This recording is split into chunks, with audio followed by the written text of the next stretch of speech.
Hello all, welcome to Paritranaya. In this class, we shall discuss about an important topic, that is the multifunctional role of Parliament. We have already discussed in the previous class that what is Parliament. Parliament consists of Lok Sabha, Rajya Sabha and President. But in the previous discussions, we have focused only on the legislative role. But apart from the legislative role, Parliament also plays other roles. So in today's class, we shall discuss about all the other roles, including the legislative role that is being played by Parliament. So among the multifunctional roles played by Parliament, first one is it enjoys legislative powers. Okay. Next, executive powers and functions. So legislative powers means making laws. What is executive power? Executive power at the superficial level we shall understand like this. Okay, executive power is something of executing a particular task, okay, or getting the work or extracting the work from others. So how the Parliament extracts work from others, or how it gets the things being accomplished, all those things we shall see later on. Next, financial powers. So what do we understand by financial powers? So whenever somebody has control over the finances, means how much amount I should receive, how much I should spend. So all these things, if we have control over that, then we call it as a financial power. So later on we shall see how Parliament exercises financial power. Similarly, we have constitutional powers. So our constitution was written by our constitutional framers, so Constituent Assembly. So our Constituent Assembly gave us our constitution. But now today, if we want to amend the constitution, if we want to bring any kind of changes to the constitution, then how it is possible? Who can do it? So Parliament can amend the constitution as well. So it means Parliament, apart from making the normal legislations, normal laws, it can also amend the constitution. So that is called as constitutional powers. Next, it has few judicial powers. So what are judicial powers? Whenever someone commits a mistake, okay, then you have to give him a punishment. So giving punishment is a job of whom? Is the job of judiciary or judges. So similar kind of powers are enjoyed by our Parliament. So those powers we call it as judicial powers. So which are those powers? We shall see later on. Similarly, our Parliament enjoys electoral powers. So if someone is involved in the election of others, then we call that they enjoy electoral powers. For example, as a common man of this country, so we enjoy electoral powers. So we elect Lok Sabha MPs, we elect Rajya Sabha MPs, and so not Rajya Sabha MPs, sorry, we elect MLAs. Okay. In this way, we have electoral powers. Similarly, our parliamentarians, they also have electoral powers. We shall look into those aspects later on.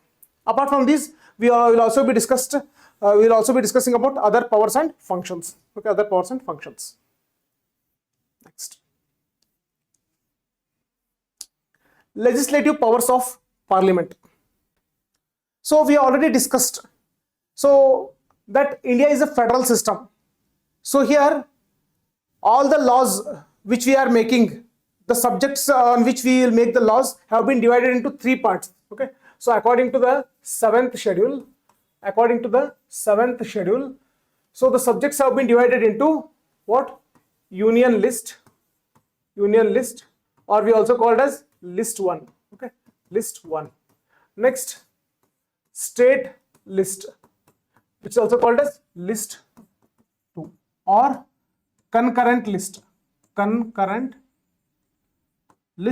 which we also call it as concurrent list, list 3. So in the previous discussions we have seen that who can make laws on union list? Center can make laws on union list. Who can make laws on state list? States can make the laws. Next, on concurrent list, both center and state can make the laws, but in case of inconsistency, the law made by the center will prevail. Okay, will prevail. So let us discuss with the help of an example. So under the union list, let us take an example. So defense. So defense is a subject which comes under union list. Similarly, let us consider a subject under state list. So let us assume health. Okay, health is a subject under state list. Next, under concurrent list, let us take education. Education. So there are many subjects in union list, state list and concurrent list, but in order to make our discussions easier, I have taken one subject of union list, one subject of state list, one subject of concurrent list. So now, who can make law on defense? That is a subject of union list. So exclusively only Parliament can make.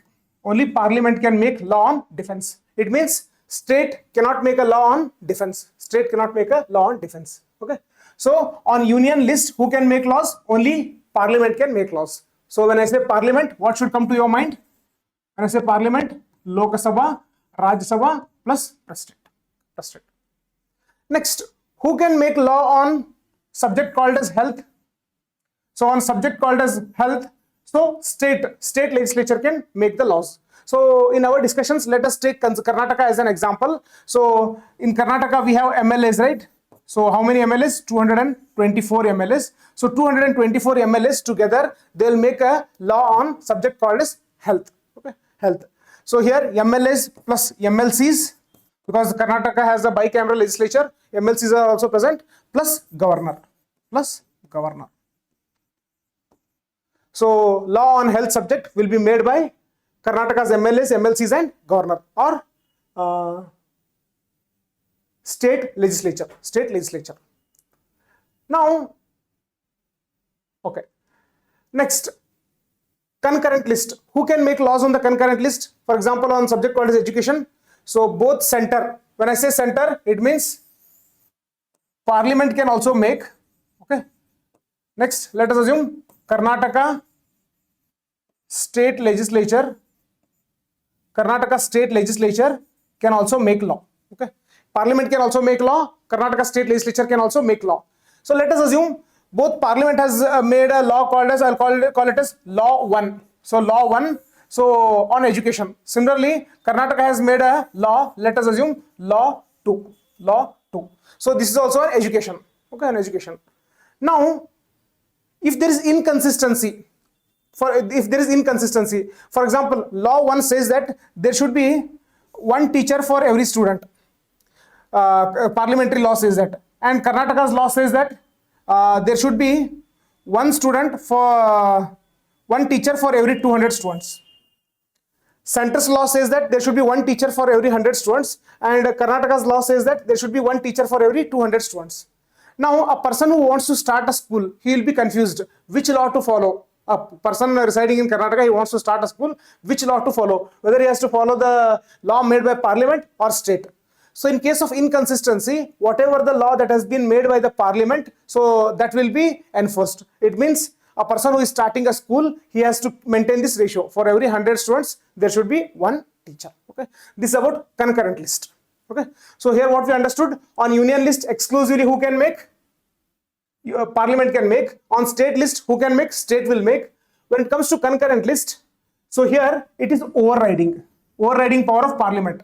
It means center will also make law, state will also make law, but in case of inconsistency, center's law will override state's law. It means center's law has priority over state's law when it comes to concurrent list. Now next, apart from, there are a few subjects which may not be present in union list, state list or concurrent list. So such subjects are called as residuary subjects. Now next the question arises, who will make laws on the residuary subject? For example, if you want to make a law on internet, so the term internet is nowhere present in union list, state list or concurrent list, then who can make the laws? So this comes under residuary, it's a residuary subject. So residuary laws can be made only by Parliament. Okay, very important. So here what we understood, generally, because we also need to understand about the exceptions. So generally what happens, on union list, center will make laws. On state list, state will make laws. On concurrent list, center can also make laws, state can also make laws. In case of inconsistency, the center's law will prevail. And in case of residuary subjects, center is empowered to make law. So when I use the word center, it means I am referring to Parliament. So next we shall discuss with respect to few exceptions. Okay, what are those exceptions?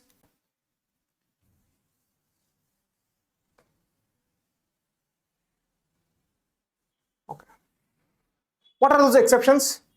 So can Parliament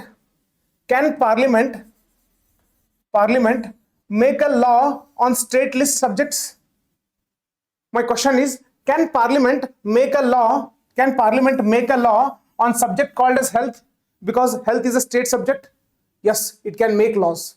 Okay, it can make laws, and in which case we can make laws, just we shall look into the various examples. Okay, for time being we shall we have understood that health is a state subject. Health is a state subject. We'll see how parliament can make laws. How parliament can make laws. Okay, so now what we got to know? We got to know that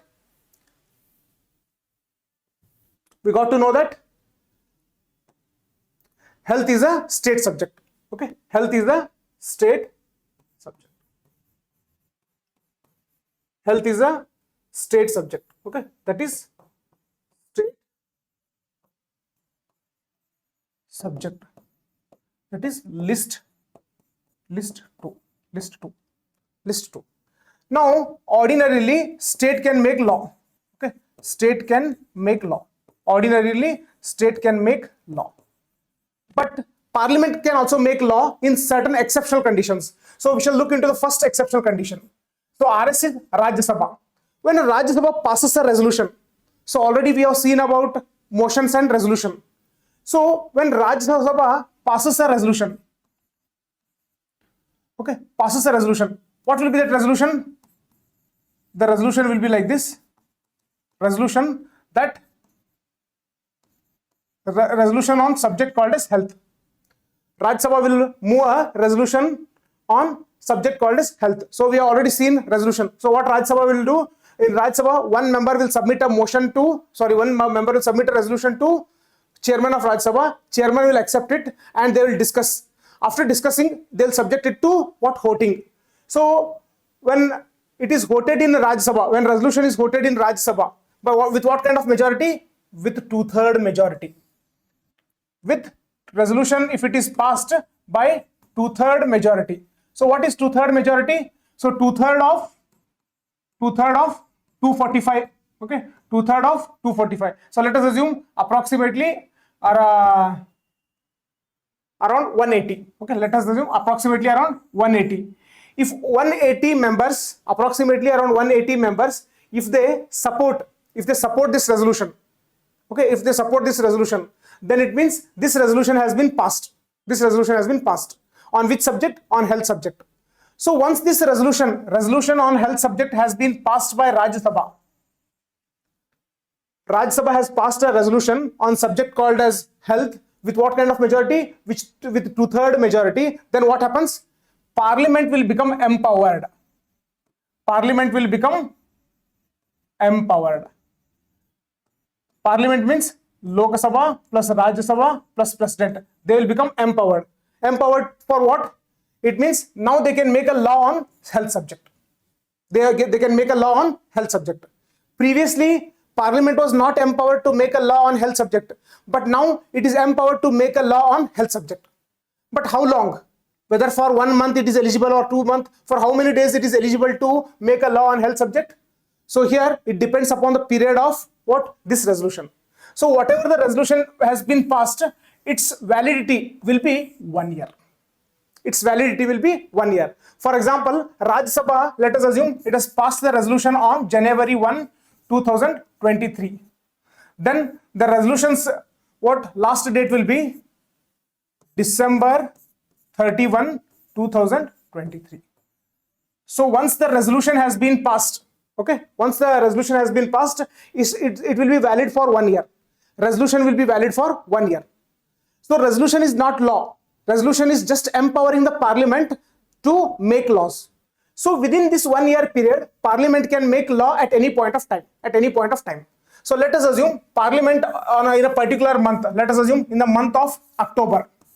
Okay, in the month of October, Lok Sabha will pass a bill on health subject. Next, after that, Rajya Sabha will pass a bill on health subject, the same health subject. Next, President will sign. President will sign. In which month? In the month of October. Resolution was passed in Rajya Sabha in the month of January, but for the initial 8 months, 8 or 9 months, they did not do anything. In the month of October, Lok Sabha passed the bill on health subject. Rajya Sabha also passed the bill on health subject. Next, President signed it. Okay, signed it. So they were able to do it because Parliament was empowered. Parliament was empowered. Now, this law has been passed. So what will be the longevity of this law? Whether this law exists forever? Okay. normally when parliament makes a law on the union list subject, okay, so that will be eternal, that law will exist forever, but here when parliament makes a law on the subject of state list, that is health subject, so it will not be forever, so it has a validity period. So what will be the validity period? The validity period will be the date on which a resolution ceases. So on which day resolution ceases? Resolution ceases on December 31, 2023. This was one year period. So on December 31, resolution ceases. It stops. From this day, okay, from this day we'll count 6 months. Okay, 6 months. So until this 6 months, the law will remain valid. After 6 months, the law will become invalid. So what we understood? Rajya Sabha will pass a resolution with 2/3 majority and empower the parliament to make a law on state subject. So once the parliament is empowered, the parliament can make laws on the state subject within that 1 year. So once the law has been made, it will not be eternal. There will be what? Validity period. So the validity period will be ending date of the resolution plus 6 months. Okay, plus 6 months. So this is the first exception that we are seeing, wherein parliament is making law on state subject. Okay, state subject. Similarly, we shall look into the other exceptions. Okay, we shall look into the other exceptions. So here NE indicates national emergency. Parliament can make a law on state subject. Okay, on state subject when national emergency is in operation. So what is national emergency? We shall have a discussion in detail when we start discussing about a separate topic called as emergency provisions. So for time being, we shall understand that parliament can make laws on state subject when national emergency is in operation. Okay, for time being, we shall postpone the discussion of the meaning of national emergency. Next, there is another provision. When two or more states make a joint request, then also parliament is empowered to make a law on state subject. Okay, it means let us assume Karnataka. So only one state cannot request. Minimum there should be 2 states. Let us assume Karnataka and Maharashtra, 2 states together, they make a request to parliament that please make a law for us on a subject called as police. So police is a what state subject? Karnataka was supposed to make law on its own. Maharashtra was supposed to make law on its own on the subject called as police. But it will ask the parliament, both of them together, they'll ask the parliament to make a law on the subject called as police. So in this fashion, if 2 or more states, if they make a joint request to the parliament, then parliament can make a law on the state subject. Okay. Here also there will be what? Validity of the law that has been made, and what will be that validity period and all we will be discussing when we start discussing about a topic called as center-state relations. Okay, center-state relations. Here for time being, we shall understand that when 2 or more states make a request, then parliament is empowered to make a law on the state subject. Next, international agreements. Okay. Now there are certain international agreements which we sign. After signing international agreements, when we return back, we have to make a law for the same. Okay, we have to make a law for the same. Now let us assume in the international level we have signed an agreement something related to health. After returning back to India, we want to make a law regarding health, but health is a state subject. Okay, so if at all you make a law, then states will start objecting, saying that century is interfering in our area. But when it comes to international agreements, so states cannot raise objection. So parliament is empowered to make laws on the state subjects when it has to adhere to international conventions which it has signed. Okay, very important. Next, when president's rule is in operation. Now, as I mentioned, we will be discussing about a separate topic called as emergency provisions. So there we have 3 different types of emergency: national emergency, and next second one is state emergency or financial emergency, and the third one is state emergency or president's rule, and the third one is financial emergency. So while discussing those topics, we will discuss in detail, but for time being we shall understand that even during president's rule, what parliament can make a law on state subject. Okay, state subject. Next,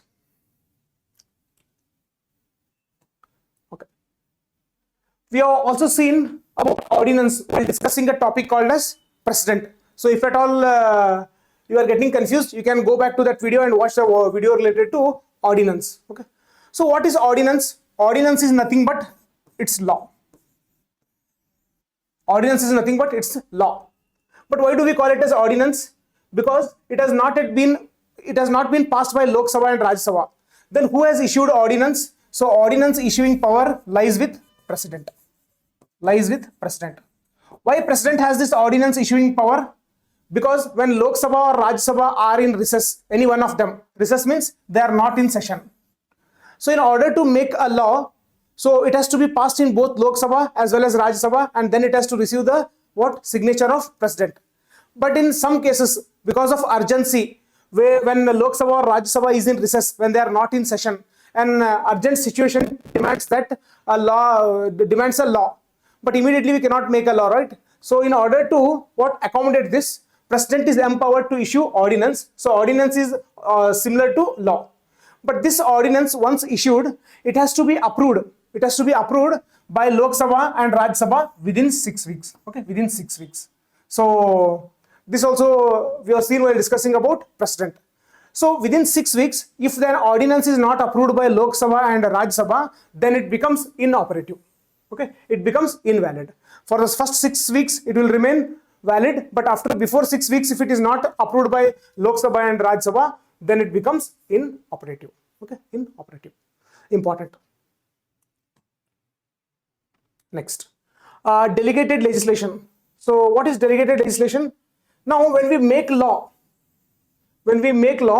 there will not be complete details in the law. Okay, there will not be complete details. So complete details will be provided in rules. Complete details will be provided in rules. For example, I will make a law. What is that? We'll say environment protection law. Environment protection law. Protection.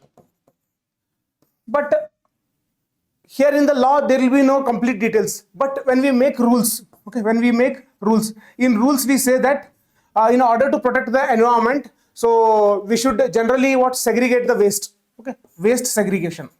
Waste segregation. This is just one example. So the segregation is present in the rules. In Environmental Protection Act, just superficial things are present. So these superficial things, they are made by Parliament. But rules are made by whom? They are made by executive, permanent executive, or we'll call it as administrators, IAS and IAS officers. Okay, IAS officers.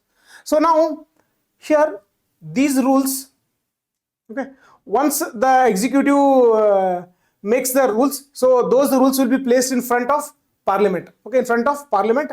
So it will be placed by President. Okay, placed by President. Again, later on when we start discussing about other topics, we will get a clear picture. So all these examples, they indicate about what? They indicate about the legislative powers of Parliament.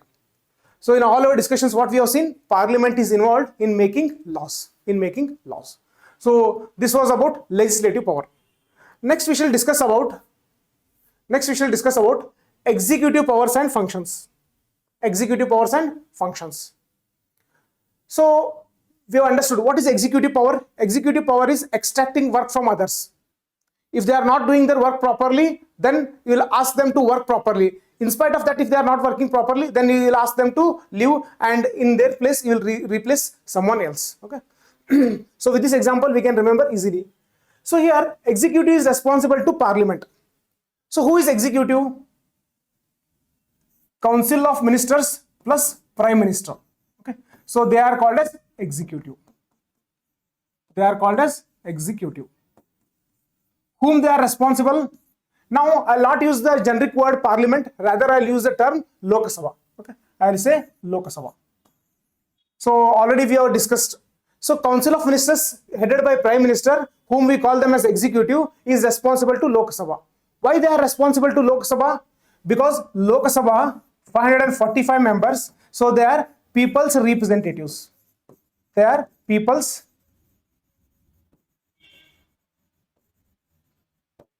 representatives. So on behalf of 130 crore people, we have 545 Lok Sabha MPs. On behalf of 545 Lok Sabha MPs, we have Council of Ministers, somewhere around 50 ministers. Okay, 50 ministers. Now, these 50 ministers, they have to work according to the wish of Lok Sabha. So when they work according to the wish of Lok Sabha, it means they are working according to the expectations of the people of India. The people of India. If they fail to work according to the expectations of Lok Sabha, it means they are failing to work according to the expectations of the people of India. Okay, people of India. So executive should always satisfy Lok Sabha. Should always satisfy Lok Sabha. Or I'll put it in other words. So as long as Lok Sabha has confidence on executive, as long as Lok Sabha has confidence on executive, then executive can work. Once the Lok Sabha loses confidence on the executive, then executive has to resign and the new executive has to be brought up. It means entire Council of Ministers headed by Prime Minister will resign and new Council of Ministers headed by Prime Minister will come. Okay, will come. So here, who is doing the executive role? The executive role is being played by Lok Sabha. So previously we saw that Lok Sabha was involved in making laws, but now Lok Sabha is involved in keeping a check on the government, in keeping a check on the executive, in keeping a track on the executive and checking whether government is working properly or not. So here it is playing the role of executive. So how generally this role is played? Already we have seen. So we have seen some sessions, some entities like question hour. So in question hour, what happens? MPs will ask questions to ministers and ministers will respond. If ministers do not reply with proper information or false information, then MPs can raise different motions like privilege motion and all. And if they are not satisfied with the entire Council of Ministers, then MPs can even raise no confidence motion. And if no confidence motion is passed, then government has to resign. So all these things we have already seen. So in this fashion, Lok Sabha exercises a control over the ministers. Lok Sabha exercises a control over the government. And if the government is not working properly, Lok Sabha will replace the government. It will bring the new government. Okay, it will support the new government. Okay. Next, in the forthcoming classes, we'll be discussing about committees on government assurances and subordinate legislation, etc. Okay, not important. Next, lack of confidence expression. So how does Lok Sabha express that it does not have confidence on government? So there are different ways. Okay. So Lok Sabha has to express what? Lack of confidence on whom? On Council of Ministers headed by Prime Minister, whom we call it as executive. So Lok Sabha, lack of confidence. Lok Sabha, lack of confidence on executive. How? If motion of thanks is not passed. So X indicates not passed. So we have seen. So motion of thanks has to be passed. If it is passed, it means Lok Sabha is in favor of the government. If it is not passed, then it indicates Lok Sabha is not in favor of the government. So government has to resign. So that is why always it is necessary for the government to get the motion of thanks passed. So if the motion of thanks is not passed, then it is equivalent to defeat of the government. So if you are unaware of motion of thanks, then you can refer to the previous video where we have discussed about the motion of thanks. Similarly, next, money bill. So when it comes to money bill, we know that Lok Sabha has more power compared to Rajya Sabha. Okay, compared to Rajya Sabha. So we also know that before introducing money bill, we have to seek the permission of president or recommendation of president is necessary.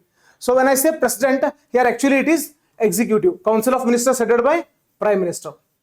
It means whatever the proposal is present in the money bill, it is government's proposal.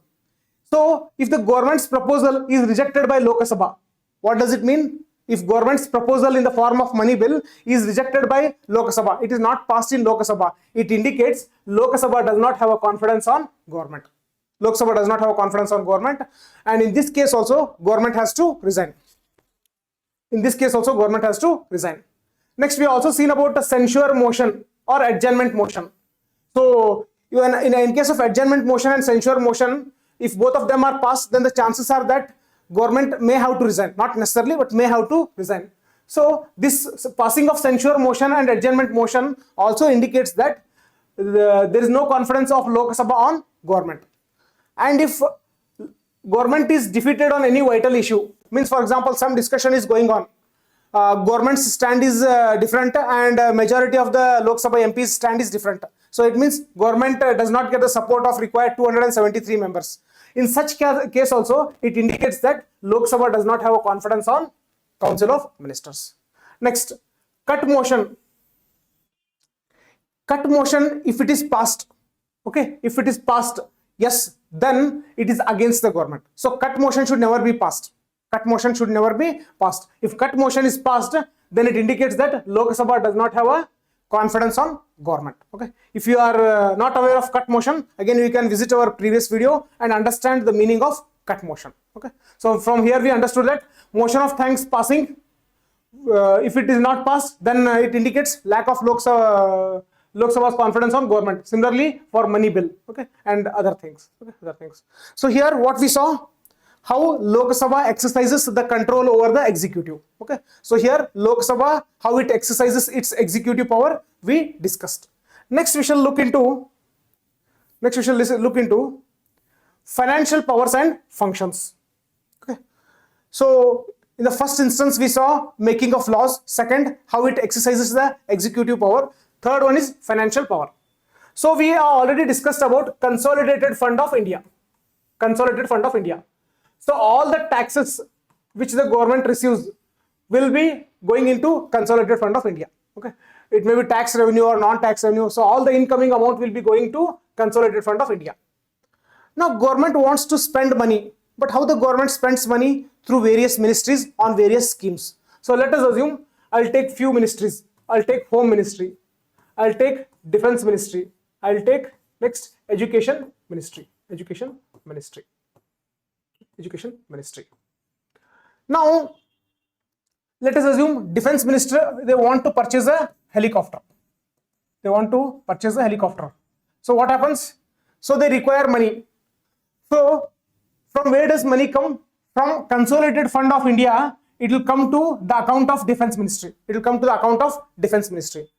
But in order to withdraw amount from Consolidated Fund of India and to deposit it into the account of Defense Ministry, we require permission of Lok Sabha. And this is called as appropriation.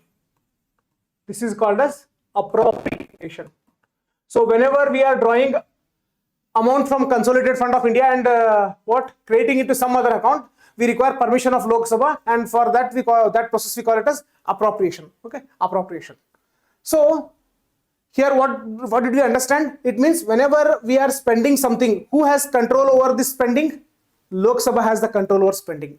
How much we have to spend, on which item we have to spend. So all the control lies with the Lok Sabha. So in this way, what does Lok Sabha do? Lok Sabha exercises its financial power. Okay. Similarly, we know that no tax can be collected without a law. No expenditure can be made without the approval of Lok Sabha. So this speaks about the financial powers which are enjoyed by Lok Sabha. Similarly, we have discussed about budget. So what does the budget consist of? So budget consists of the information related to the upcoming year. So how much revenue we will be getting? So there will be an estimate of the revenue. So we will be getting somewhere around 100 crores. And there will also be estimate of expenditure, how much we will be spending. Okay. So all these decisions are made by passing a bill. Who will pass this bill? Lok Sabha. So indicates this is the financial power enjoyed by Lok Sabha. Next, in the forthcoming classes, we will be discussing about few committees called as Public Accounts Committee and all. So all these committees are involved to verify that the amount of money that the government is spending is being spent properly for proper reasons and all. Okay, so that scrutiny is done by Lok Sabha. That is why financial powers are enjoyed by Lok Sabha. Next, balance returns to Consolidated Fund of India. Rule of lapse. Okay, very important. Now let us assume while transferring from Consolidated Fund of India to Defense Ministry, they have transferred 100 crore rupees. Okay, 100 crore rupees. And financial year begins from April 1, 2023 to March 31, 2024. Now, in this one whole year, if Defense Ministry is unable to spend all the 100 crores, they are able to spend only 95 crores. So there are 5 crore amount is left with them. Okay, Defense Ministry could not spend 5 crore rupees. So on March 31, 2024, what happens to this 5 crore rupees? So this 5 crore rupees, it returns back to Consolidated Fund of India. Consolidated Fund of India. So that is why we call it as what? Rule of lapse. Rule of lapse. So next year again, when Defense Ministry requires money, again they have to pass an appropriation bill and withdraw the amount from Consolidated Fund of India. Again, it requires permission of Lok Sabha. So in these various ways, Lok Sabha exercises financial powers. Okay, financial powers, very important. That is why we have generally heard about a term called as March rush. So most of the development related activities will start taking place in the month of March, because whatever the amount that has been left out, they want to spend it. They don't want to send the amount back to Consolidated Fund of India. Okay, important. Next, constituent powers and functions. So what is constituent? So we know about Constituent Assembly. So who brought our constitution? Or Constituent Assembly. So they discussed for years together, and they brought finally our constitution, and we got our constitution in 1950. Now our constitutional makers, they no longer exist. But if at all we want to make some kind of changes or modifications to our constitution or amendments to the constitution, then who will do it? Or Parliament itself plays the role of that Constituent Assembly as well. Okay, so it can amend the constitution. It can amend the constitution. Again, there are different ways of amending the constitution. We will be discussing in detail about the amendments when we start discussing about a separate topic called as amendment of the constitution. Here our focus is Parliament also plays the role of Constituent Assembly. That is, it also has constituent powers. Constituent powers. So this amendment of the constitution can take place in different ways. One is with the help of special majority. In which case special majority is required, we shall see later on. In few of the cases, constitution can be amended with simple majority. So those cases also we shall see later on. And if in few of the other cases, special majority of Parliament plus half of the states should give their consent. Okay, should give their consent with simple majority. Again, we will be discussing those examples also when we start discussing about what amendment of the constitution. Okay, amendment of constitution. Next, very important is this constituent power is exclusive to Parliament. Is exclusive to Parliament. What does it mean? It means only Parliament can amend the constitution. Only Parliament can amend the constitution. State legislatures cannot amend the constitution. Very important. State legislature, they do not have the power to amend the constitution. But there is one exception. Okay, there is one exception. What is that? Now we have heard about bicameral legislature. Okay, at the center we have bicameral legislature, that is Lok Sabha and Rajya Sabha. But at the state level, not every state, but in few of the states we have bicameral legislature. That is, we have both legislative assembly plus legislative council. Okay. Now suppose if a state wants to create a legislative council, then what is the procedure involved? Okay, procedure involved. So recently in current affairs, so we have seen about West Bengal. So whenever a state requires a legislative council, so states, so I'll take West Bengal as an example. West Bengal will pass a resolution, okay, and request to whom? To Parliament. So what it requests? It requests that we require a legislative council. We require a legislative council. So state legislature will pass a resolution stating that we require a legislative council. So this is the only exception. So why it is an exception? Because in order to create a legislative council, we require amendment of the constitution. We require amendment of the constitution. But this has not been initiated in Parliament, rather it has been initiated in the state legislature. Okay, state legislature. So this is the only exception, okay, when it comes to constituent power. So once the request has been received by the Parliament, whether it is binding on the Parliament to create legislative council, no, it is not binding on the Parliament. So Parliament may either accept the request in a positive sense and it may create legislative council, or it may not create a legislative council. Okay, but here what we understood, in order to create a legislative council, states have to pass a resolution and request a Parliament, and based upon that, Parliament will amend the constitution to create a legislative council for that particular state. Okay, that particular state. Next, another important feature, basic structure. So our constitution, nowhere it consists of a term called as basic structure, but the term basic structure is very important from UPSC exam point of view. So whether constitution can be amended in any way, as we wish? No, there are certain restrictions. Okay, so in 1973, Supreme Court, in a famous judgment, okay, in a famous case called as Keshwanand Bharti case, it gave a judgment. What is that judgment? Our constitution, it consists of few things. So let us assume there are four aspects: 1, 2, 3, 4. Among these four, there are few aspects which are basic and which are very important, and they should not be changed. They should not be changed. So they cannot be changed. So whatever the judgment of Supreme Court gives, so that is binding on the government. That is binding on all the different entities of the government. So as the Supreme Court has given this judgment, so whenever Parliament is amending the Constitution, it has to keep in mind that the amendment is not altering the basic structure doctrine. Okay, whatever the basic structure the Supreme Court has given in the Keshwanand Bharti case, so that should not be violated. Okay, so whether we can amend the Constitution? Yes, we can amend the Constitution, but as we wish? No, not as we wish. Whatever we are doing, we should keep it in mind that it will not alter the basic structure. Okay, what exactly is basic structure? All these things we will start discussing when we start discussing about a topic called as amendment of the Constitution. Okay, amendment of the Constitution. But here we understood that apart from legislative powers, executive powers, financial powers, our Parliament also enjoys constituent power. Constituent power. Next, judicial powers and functions, very important. So whenever we commit any kind of mistakes, so who are supposed to give the punishment? So judges or judiciary is supposed to give punishment. But if similar kind of punishment is given by our Parliament, then it means Parliament also enjoys judicial powers. So what will be the, can we quote an example? So one example could be impeachment of president.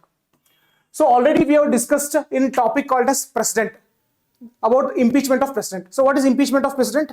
Removal of president from his position. So when can president be removed from his position? When president violates the Constitution. Okay, when president violates the Constitution, president can be removed. But when we want to remove president, it's not an easy procedure. So procedure, it consists of what? Multiple steps. Okay, it requires support of 1/4 members in both Lok Sabha and Rajya Sabha, and such a what motion has to be passed by what? 2/3 majority. All these things we have seen. But here what we need to understand is the removal of president. What kind of power it is? It is a judicial power. It's a judicial power, because you are punishing president for the wrong which he has done, for violating the Constitution. Okay. Similarly, we can remove Vice President of India. So again, it falls under judicial power. Next, in the forthcoming classes, we will be discussing about the judiciary, Supreme Court, High Court, and how the Supreme Court judges are appointed and how they are removed. So when it comes to removal of judges, who has the power to remove judges of the Supreme Court and High Court? So here we'll understand that Parliament has that power. Members of Lok Sabha and Rajya Sabha, they have that power, and how exactly that power is exercised, we shall have a discussion when we start discussing about judiciary. But for a time being, we shall understand that when it comes to removal of the judges, again, this power is exercised by Parliament. So as they are punishing the judges, so this power falls under judicial powers. Okay, judicial powers. Next, punish for privilege breach. So already we have seen in the previous class. So when does privilege breach happen? When some minister gives false information, then the privilege of a particular members of Lok Sabha will be breached. In such cases, ministers can be punished. Okay, so that is just one example. Okay, so in this fashion, Parliament also enjoys judicial powers. Okay, judicial powers. Next, apart from judicial powers, electoral powers. When somebody is involved in the election process, then we call that they have electoral powers. So here we have seen that in case of election of president, vice president, speaker, deputy speaker, Rajya Sabha deputy chairman, so who are involved? Members of Lok Sabha and members of Rajya Sabha are involved. So it means they also enjoy electoral powers. Electoral powers. How exactly they participate? We have already discussed while discussing about the election of president and vice president, and also about speaker and deputy speaker. Next, apart from these powers, there are few other powers. So highest deliberative body. So in India, the highest discussion making body, if any such body exists, then it is none other than Parliament. Okay, Parliament. It is the highest decision making body in India. Next, it approves all emergencies. So as I already mentioned, there are three different types of emergencies: national emergency, state emergency, and financial emergency. So all the three different types of emergencies, they have to be approved by both Lok Sabha and Rajya Sabha, okay, by Parliament. So we'll be discussing in detail when we start discussing about emergencies. Next, we also saw that whenever we want to create a legislative council or we want to abolish the legislative council, then who has the power? Parliament has the power. Okay, Parliament has the power. Next, if at all we want to increase or decrease the area of a particular state, or if you want to rename the state, so all these powers are enjoyed by Parliament. Okay, Parliament. Next, regulate organization and jurisdiction of Supreme Court and High Court. So what are the matters on which Supreme Court should hear? What should be the jurisdiction of High Court? So all these things are determined by Parliament. So it means these are few of the other powers which are enjoyed by our Parliament. Okay. So a very important topic. In this class, we discussed about what the multi-role played by Parliament: legislative power, executive power, financial power, constituent power, electoral power. Okay. And next, judiciary powers as well. Apart from that, we also discussed about some other powers. So if at all you have any kind of doubts, you can ask me questions in the interactive session. Okay. So in the forthcoming classes, we'll be discussing similarly about the other important topics related to polity. For all our further updates, subscribe to our channel and hit on the bell icon. Thank you.